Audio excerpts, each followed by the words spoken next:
Finalmente acabou a espera, hein? Depois da Marvel fazer a gente esperar literalmente a série inteira de She-Hulk, né? Pra ver uma aparição do Demolidor. Até que enfim chegou o episódio em que o Demolidor aparece, né? Finalmente, né? Mas e aí, esse foi o melhor episódio de toda a série ou cagaram o Demolidor completamente? Vem comigo aqui nesse vídeo que eu vou te contar tudo que eu achei do Demolidor, desse episódio como um todo, e o que deve acontecer no episódio final da série, depois do primeiro ataque da inteligência. Bora lá!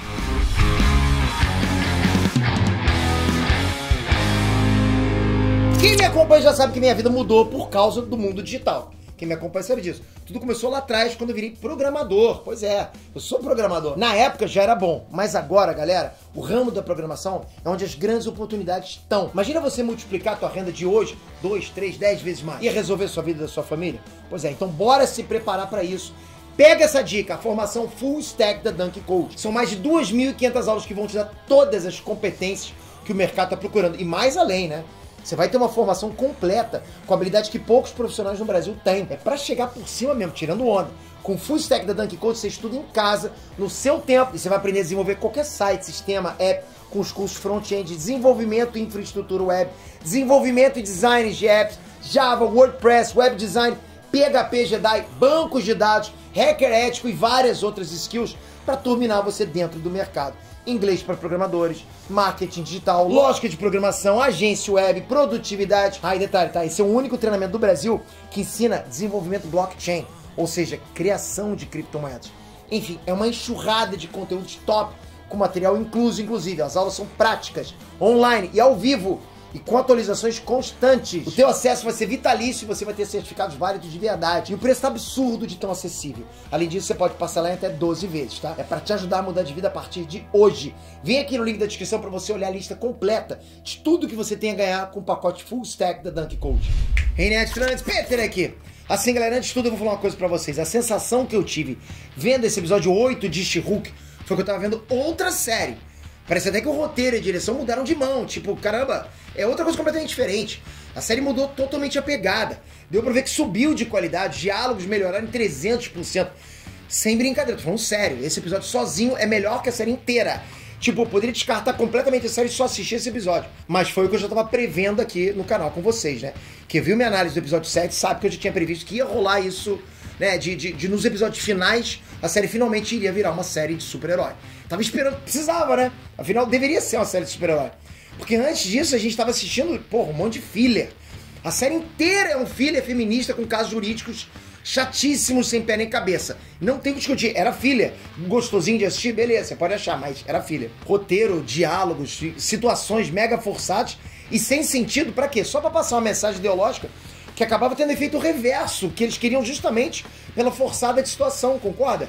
Eles estavam forçando uma situação que tava causando efeito inverso da gente. Não tava ajudando a pauta, ele tava prejudicando. Foi o que eu falei na análise passada. Pegaram muitas pautas feministas que são sérias e forçaram elas ao ponto da gente ver na série e não encarar aquilo como real, encarar como bobo, forçado. Um problema que a série inventou, concorda? Mas foi um pouco do que aconteceu em WandaVision. Vários episódios homenageando sitcoms e os dois últimos focados em algo de super-herói mais estilo semi mesmo. Isso a gente assistiu também lá. She-Hulk foram vários episódios desenvolvendo situações de date, né, situações jurídicas, mas sempre abordando temas feministas. Daí só agora no final da série, nos dois últimos episódios, que realmente vira uma série de super-herói estilo semi. She-Hulk veste um maiôzão, uniforme de herói tradicional dela nos quadrinhos, ela entra em luta com o Demolidor. É clássico dos quadrinhos, né? Primeiro os heróis lutam, depois ficam amigos. Galera, é sempre assim. Todos os heróis, quando se conhecem, eles lutam, depois eles ficam amigos. Impressionante a rapidez como eles ficam amigos, né? Então bora falar dessa luta aí. Vamos falar do Demolidor, que eu sei que é o que vocês querem saber agora nesse vídeo. Galera, eu não tenho como dizer outra coisa, eu simplesmente curti demais. Eu adorei. Eu não sei se era o que você estava esperando, mas eu realmente curti muito o Demolidor. Sem brincadeira, eu tô sendo sincero. Meu medo era a Disney distorcer completamente a personalidade, as características do Demolidor. Mas pelo contrário, ele ficou ainda mais fiel ao Demolidor dos quadrinhos. Ele tá mais fiel aos quadrinhos agora do que tava na Netflix. Óbvio, os personagens variam de escritor para escritor. Mas tem bastante fase do Demolidor nos quadrinhos que ele não é tão sério. Tem histórias descontraídas do Demolidor nas HQs. E esse episódio 8 me passou muito essa vibe de quadrinhos, sabe? De encontro de quadrinhos. Cara, tava muito, muito parecido mesmo. Eu curti muito o uniforme. Eu sei que tem gente reclamando, sei que tem gente que não curtiu, mas eu curti, né? Fazer o quê? Cada um tem um gosto. Isso é uma referência clássica ao uniforme amarelo e vermelho dele nos quadrinhos. E é uma forma também de mostrar que esse é um novo Demolidor, o Demolidor do UCM. Eu acho que eles quiseram ilustrar isso pra gente. É uma forma mais fácil da gente lembrar disso, né? Que é uma mudança. Precisava sim ter uma diferenciação. E o Demolidor do UCM é muito mais ágil que o Demolidor da Netflix. Bota os dois pra sair na porrada, não tem nem dúvida que o Demolidor do UCM vai arrebentar o Demolidor da Netflix. O Demolidor da Netflix era bem realista, bem pé no chão, bem plausível de entender que existe no mundo real. Por mais que ele tivesse os poderes dele, né, de usar o radar, a forma como ele se movia, como ele lutava, era um estilo mais realista isso, né? Já agora no UCM, não, né? O Demolidor ele tá se balançando por aí como se fosse um Homem-Aranha. E é exatamente assim que tem que ser. Isso que eu falava, inclusive, nas minhas análises da Netflix, eu falava, caramba, mas o Demolidor ele consegue muito mais do que aquilo. Se tem uma coisa que eu estranhava, era que o Homem-Aranha nos filmes podia ser mostrado super ágil, se balançando pelos prédios e tudo mais, enquanto o Demolidor tinha que ser tipo mais pé no chão, mais humano, realista. Pô, no máximo dando chute em parede pra depois dar soco em alguém. Não, ele é muito mais do que isso. Galera, nos quadrinhos, Demolidor e Homem-Aranha disputam a vaga de quem é o mais ágil da Marvel. Eles estão ali pau a pau em agilidade, só pra vocês terem noção. E a gente agora tá falando de um universo totalmente quadrinhos, né? Por que eu tô falando isso agora? Porque na Netflix não era assim. Era mais realista. Eu adorei a Netflix. Mas agora é mais super-herói, né? Pelo menos nesse episódio, ok? Nas HQs, o Demolidor fica dando pirueta pelo ar, se balançando pelos prédios, igual o Homem-Aranha que você vê nos filmes lá, nas séries, nas animações. Então achei legal focarem bastante nessa vibe mais acrobática do Demolidor, que é uma das principais características dele nos quadrinhos. Quando você pensa no Demolidor, tudo bem, você pensa, pô, o cara é cego, usa o negócio do radar dele lá, né, a questão dele se encontrar pelo radar dele, mas ele é totalmente ágil, acrobata, totalmente acrobata. A origem dele já é isso, se atirando do prédio, um homem sem medo. Porque ele não sabe, ele não tá vendo as coisas, né? Ele entende como é, então, pô, ele usa essa questão dele não ter medo pra poder se atirar de qualquer altura, isso é maneiro demais. Eu vi que tem uma galera aí reclamando de umas piadas, né? Mas, galera, eu sou o primeiro aqui a vir reclamar quando tem piada forçada, como tava acontecendo na série, né? Nesse episódio foram só piadas normais de super-heróis, ok? A gente só tá vendo uma versão uma versão diferente dele da Netflix. Netflix ele era totalmente sério. Agora sim, a versão mais alegre. Eu vi gente lá reclamando da She-Hulk, falando pro Demolidor que ia chutar a bunda dele e ele responde que a bunda dele permanece intacta. Pô, galera, piada super normal de super-herói. Demolidor também não é o Batman que tem que ficar sério o tempo todo. Não é isso, ele não é assim nos quadrinhos. O meu medo mesmo era o Matt Murdock como pessoa virar tipo um escroto ou um bobalhão. Porque essa série faz isso com os homens. Parece que a série transforma os homens em otários, em babacas. Mas se for parar pra pensar, porra, não dá pra... Eu não consigo pensar que a Marvel faria isso justamente com o Demolidor, que é um dos caras mais lords, né? Mais figurões da Marvel. Demolidor é casca grossa demais, e como pessoa e como herói. Tanto que foi bem ao contrário mesmo, né? Os diálogos do Matt Murdock com a She-Hulk no terraço, no bar, todos muito bons. Em todos eles você consegue sentir que esse é o Demolidor falando. Esse é o Matt Murdock. Você sente o personagem ao invés de sentir aquela quebra do tipo... o roteirista mandou mal nessa fala aqui. Você não pode sentir aquela coisa da descrença, né? Porra, ou maldita palavra. Porque assim, quando a coisa é mal feita, quando a coisa é forçada, você fica tendo essa quebra. Você fica se desconectando ali da realidade o tempo todo e percebendo que é uma parada mal escrita. Nesse episódio não, né? E o Charlie Cox manda bem demais no papel também. Ele te convence muito que ele é uma pessoa real. Olha isso, quando ele foi fazer o teste pra ele ser o Demolidor da Netflix, ele só foi descobrir que o personagem dele era cego no dia do teste. Olha isso. E mesmo improvisando, sem nenhuma preparação, sem nenhum treinamento, o cara arrebentou e ganhou o papel. Pô, então o cara é bom ator pra caramba. Mas voltando aqui, eu acho que a Marvel mandou muito bem naquela cena do tribunal também. O Matt sabendo quando o outro cara mente, sabe? Descobrindo sobre o combustível de jato nas costas com os super sentidos dele. Ele tá entendendo que o cara tá mentindo, tá escutando os batimentos cardíacos, né? Eu acho legal quando o roteiro pensa em formas de fazer os poderes do Matt serem úteis no tribunal. Só que é aquilo, né? Todas as audiências jurídicas nessa série foram pebinha, né? A Jennifer Walters sempre vai despreparada. Não parece que você tá assistindo Advogados de Verdade. Só lembra do episódio do Donnie Blaze lá, que o advogado dele ficou puxando gravatinha e fazendo mágica de circo. Fala sério, né? Já pensou ela contra o Harvey Specter? Já comenta aqui o que tu acha. Quem que ia ganhar numa disputa? Mas enfim, a série geralmente não se leva a sério, né? Esse episódio foi o episódio que mais se levou a sério. E olha que esse é o episódio do Homem-Sapo sequestrando o costureiro da She-Hulk e do Demolidor por motivo nenhum. E mesmo assim foi o episódio menos bobo. O roteiro foi meio sem pé nem cabeça nessa parte. Mas enfim, né? A série inteira teve um roteiro terrível. E como desse episódio foi menos pior e aconteceu mais coisa legal, fica a impressão de que esse é um episódio bom. Mas não é, ok, galera? É um episódio ok. Roteiro fraco no geral, CGI fraco. Isso é importante a gente ter essa noção. Por quê? Porque a gente tá acompanhando uma série ruim. Episódio, né? Episódio ruim. Quando tem episódio mais ou menos, a gente, caramba, era isso que a gente queria ver. Que episódio fantástico. Mas se fosse isso do início ao fim, muita gente estaria reclamando. Você já assistiu muito mais série, muito melhor do que esse episódio, né? É um episódio ok, como eu falei, mas, pô, tem roteiro fraco, tem CGI fraco no geral. Mas é grande, né, a chegada do Demolidor, não sei. Tem uma cena de ação muito bem feitas, muito bem coreografadas dele. Mas vamos ser honestos, na boa, galera, avaliando a história em si, se esse fosse um episódio da série do Demolidor da Netflix, seria disparado o pior episódio do Demolidor. Pensa nesse episódio na Netflix. Imagina que palhaçada você não acharia. A gente tá achando bom justamente porque depois de Gavião Arqueiro, Miss Marvel, depois de She-Hulk, nosso medidor, nossa sensação foi lá pra baixo. O CGI desse episódio tá um pouco melhor que o do episódio passado, que foi tenebroso de ruim. Parecia que tinham feito na mesma semana do lançamento. Cara, quando eu olho pra She-Hulk, a gente sabe aquela coisa de PlayStation 2? Imagina eu apresentar assim. Eu queria dizer pra vocês que eu acho que, na verdade, esse episódio não foi tão bom assim. E é o que eu tô falando, galera. A partir do momento que você se acostuma a consumir coisa ruim, qualquer coisa mediana fica parecendo a melhor coisa do mundo. Isso acontece demais. É que a gente não consegue entender que tá preso nisso. Mas também era esperado que depois de tanto filler a série iria se levar um pouquinho mais a sério no final, né?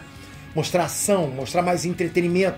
Não tinha nada de entretenimento na série. Só piada ruim, lição de moral feminista. Não dá. Agora teve ação, teve umas piadas bacanas, divertidas, umas sacadas legais. Pô, vai dizer que o Matt, que é cego, chegando no tribunal dizendo que teve problema pra estacionar. Não foi engraçado isso? Sério, foi a primeira piada engraçada da série. Foi engraçado também o cara gritando My Car, fininho, na primeira cambalhota do Demolidor. Quem ouve a primeira vez lembra do cara do parkour, do The Office, né?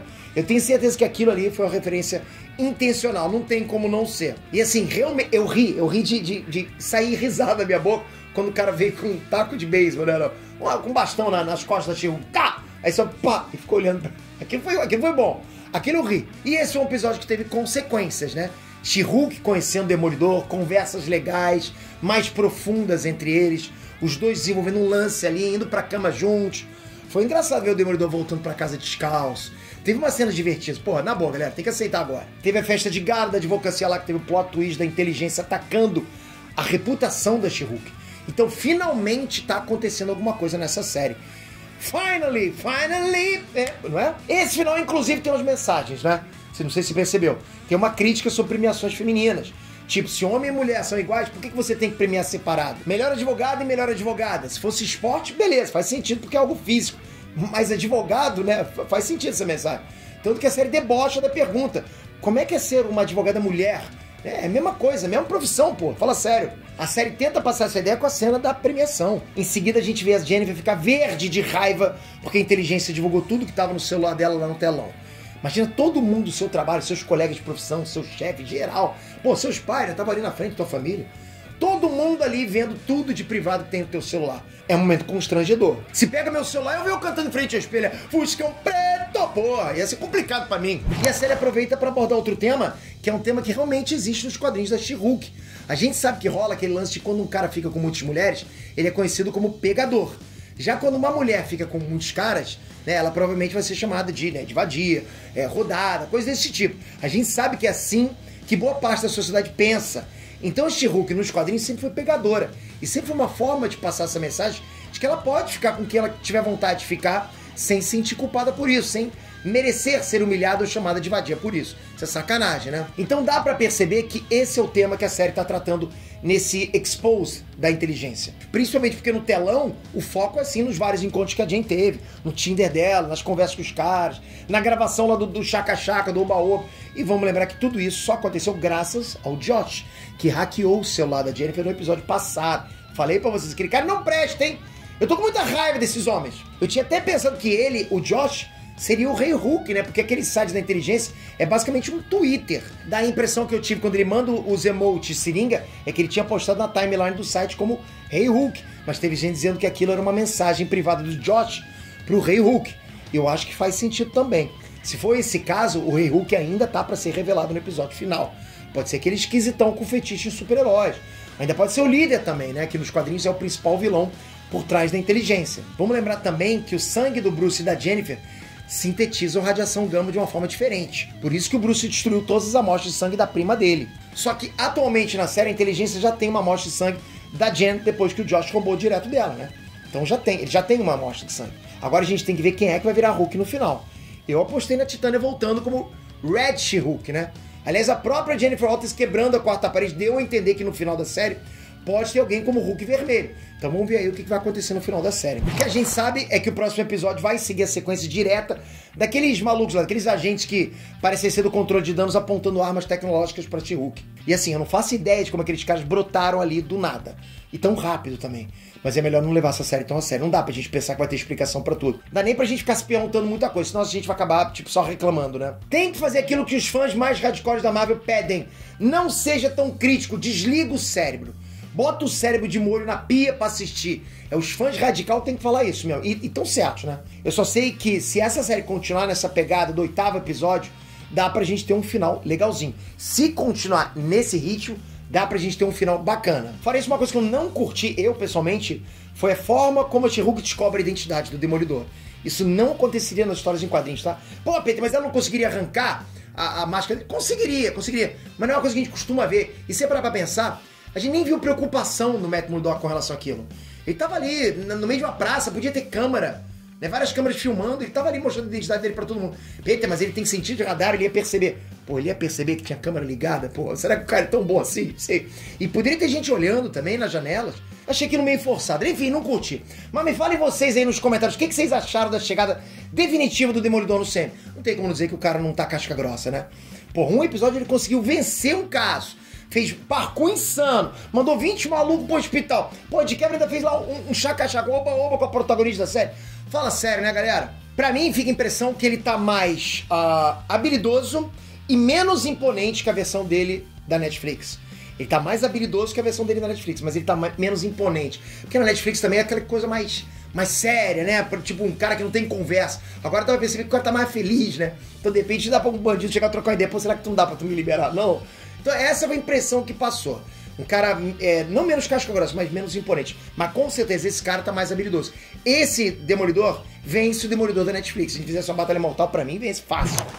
Lembrando que o link pra você conhecer o pacote Full Stack da Dunk Coach tá aqui na descrição. Aproveita que o desconto tá muito especial, tá? Mas caso você não tenha condições hoje, fica a dica extra. O canal do Dunk Coach tem muito conteúdo e tutoriais de graça pra você aprender a programar. Eu vou deixar o link aqui embaixo também pra você se inscrever lá. Agora, galera, não esquece, toca aqui, se inscreve no canal. Só você tocar aqui, se inscrever no canal, ativar o sininho, a gente não vai parar de informar vocês. Só que só a galera que tem sininho consegue entender o que tá acontecendo no cenário. Sem precisar assistir vídeo às vezes, né? Tamo junto, obrigado de coração, até a próxima. Fui!